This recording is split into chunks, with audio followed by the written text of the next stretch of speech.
नमस्कार दोस्तों, मैं कुंवर विशाल आप सबका स्वागत करता हूं आपके अपने चैनल लाल किताब रेमेडीज में। आज हम चर्चा करेंगे चंद्र केतु की युति के बारे में। जब कुंडली में चंद्र केतु की युति होती है तो हमें क्या शुभ और क्या अशुभ परिणाम मिलते हैं, और जो शुभ परिणाम मिलते हैं उनकी क्या कंडीशंस हैं, उनकी हम विस्तार से चर्चा करेंगे। सबसे पहले इस युति के बारे में जानने से पहले जो ज्योतिष को जानते हैं, समझते हैं, उन्हें इतना तो मालूम ही है कि चंद्र और केतु जो है ये आपस में शत्रु हैं। ये बात जाहिर है कि यदि कुंडली में ये योग विद्यमान होगा तो उस कुंडली वाले की लाइफ पर इसका असर जो है, इस दुश्मनी का असर जरूर पड़ेगा। किस प्रकार से पड़ेगा, कैसे पड़ेगा, आइए देखते हैं।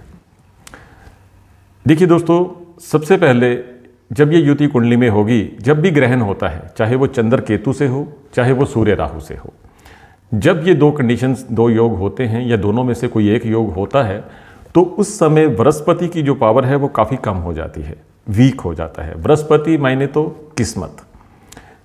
किस्मत की रफ्तार जो होती है वो धीमी हो जाती है इस योग के विद्यमान होने से, जब कुंडली में ग्रहण होता है। ये इसका पहला इफेक्ट है कि बृहस्पति की चाल को धीमा करेगा।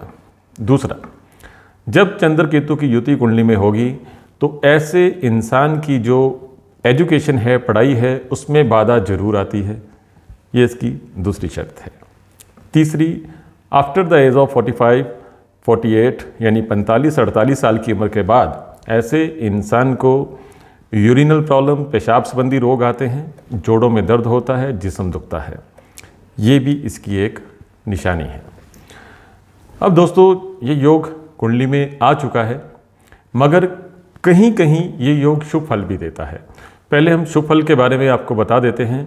शुभ फल के लिए एक शर्त होती है कि उस कुंडली में जो नर ग्रह हैं यानी सूर्य, मंगल और बृहस्पति वो कायम होने चाहिए। कायम होने का मतलब ये होता है दोस्तों, यदि कुंडली में सूर्य, मंगल और बृहस्पति बैठे हैं तो उनमें उनके दुश्मनों का असर नहीं मिला होना चाहिए, ना तो उन ग्रहों में डायरेक्ट मिला होना चाहिए, और ना ही जो उनके खाने हैं, पक्के घर हैं या जो राशि लॉर्ड हैं वहाँ पर कहीं भी उनका कोई दुश्मन बैठा हो, ना ही उन पर कोई दुश्मन ग्रह की दृष्टि हो। तब इस युति का फल जो होता है शुभ हो जाता है, यदि कुंडली में नर ग्रह कायम हो। इसके अलावा यदि कुंडली में नर ग्रह शुभ अवस्था में होते हैं, जरूरी नहीं है यदि तीनों होंगे तब तो इस ग्रहण का असर बिल्कुल नहीं आएगा, दो होंगे तो थोड़ा सा आएगा, एक होगा तो उसी अनुपात में और आएगा। तो जितने ज़्यादा नर ग्रह कायम होंगे उतना ही ज़्यादा इस युति का जो नेगेटिव इफेक्ट है वो कम होता जाएगा।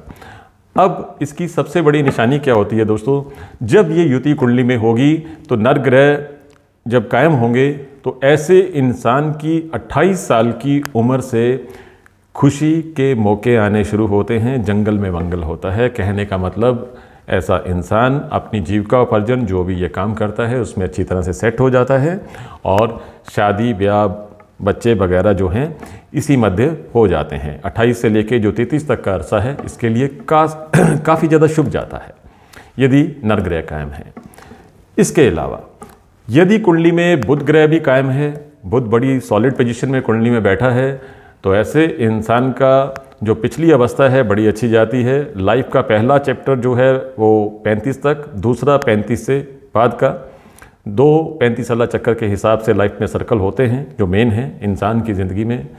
यदि चंद्र केतु की युति के समय आपकी कुंडली में बुध बहुत शुभ अवस्था में बैठा है तो 34 से 24 यानी कि 58 साल की आयु तक ऐसे इंसान को बहुत शुभ फल मिलता है। लाइफ में जो भी डिज़ायर्स, इच्छाएं इसकी होती हैं वो इसकी फुलफिल होती हैं। ज़मीन, जायदाद, औलाद का सुख, धन का सुख, हर प्रकार का वैभव जो है ऐसे इंसान को मिलता है। इसलिए केवल ये युति को देखकर घबराना नहीं। यदि कुंडली में और ग्रह अच्छे हैं, उनकी सपोर्ट है, तो ये युति डेफिनेटली अच्छा रिजल्ट देती है, मगर कंडीशंस उनकी यही है। अब बात करते हैं कि ये युति अशुभ कैसे हो जाती है। सबसे पहले यदि नर ग्रह कुंडली में अच्छी पोजीशन में नहीं है तो इस युति का अशुभ फल और बढ़ जाता है। दूसरी कंडीशन, यदि बुध भी अच्छा नहीं है तो और ज़्यादा जहरीला असर हो जाता है। तीसरी, इसकी कुछ शर्तें होती हैं दोस्तों।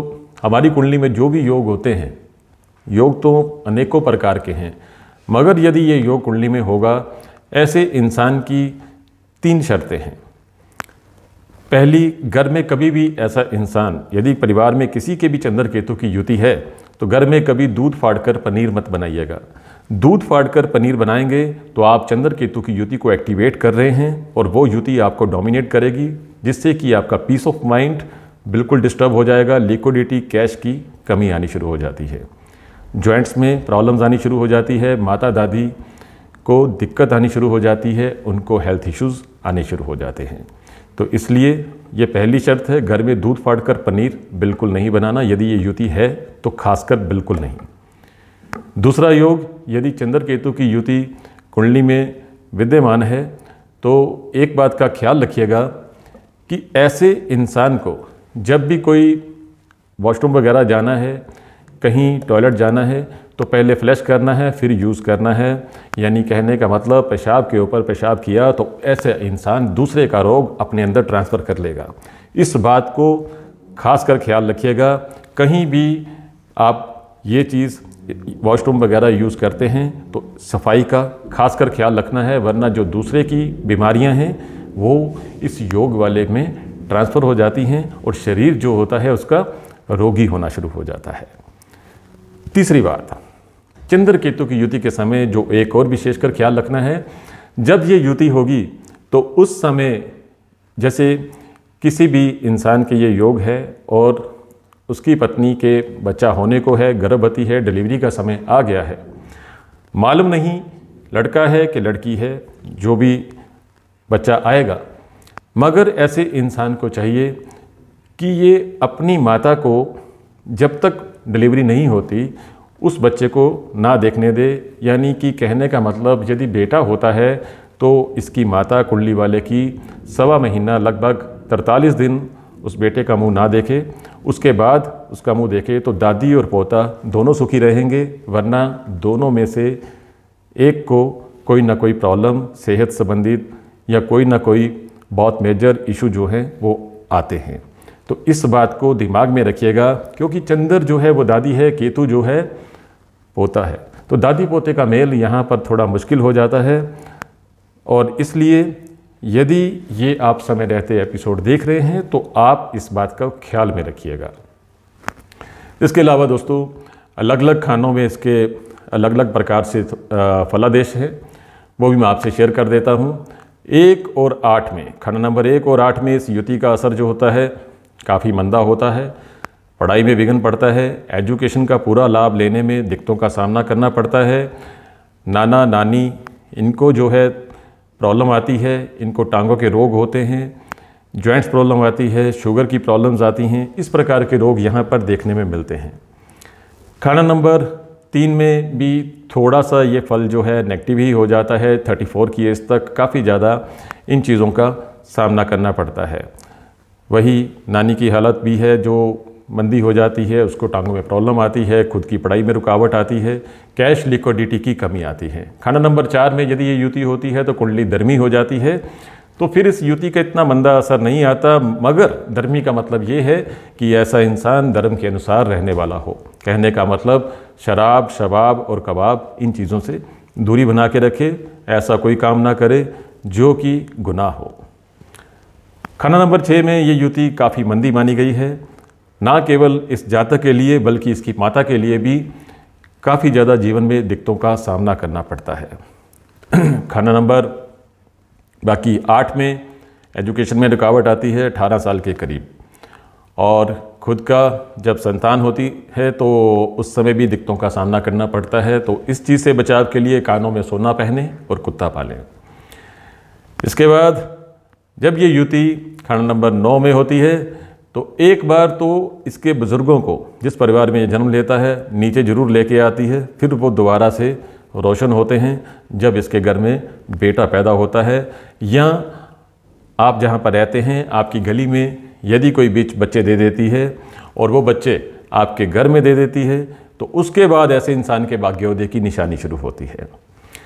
बाकी खाना नंबर 12 में माया तो लाखों करोड़ों में आती है, मगर गिनने पर 0। यानी कहने का मतलब जितनी माया आई उतनी ही खर्च हो जाती है, धन जुड़ता नहीं है इतनी आसानी से। सो दोस्तों, बाकी ग्रहों के जो फल हैं वो अपने अपने हैं, चंद्र के, केतु के जो हैं कॉमन रिजल्ट्स हैं, और आप चंद्र केतु का जो अलग अलग एपिसोड है वो बाकी घरों के वो भी आप देख सकते हैं। इसके अलावा दोस्तों जब ये युति होती है, इन जनरल रेमेडीज़ बता रहे हैं वो रेमेडीज़ कीजिएगा, इससे आपको इस युति का बहुत ही अच्छा फल मिलेगा।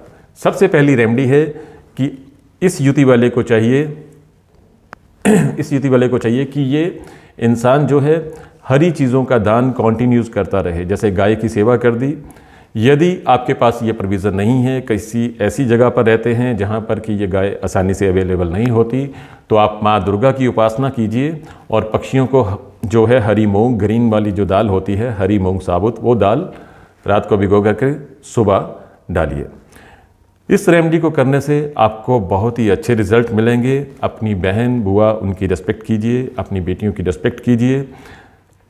जितना ज़्यादा उनकी सेवा करेंगे उतना ज़्यादा बढ़ेंगे, फूलेंगे।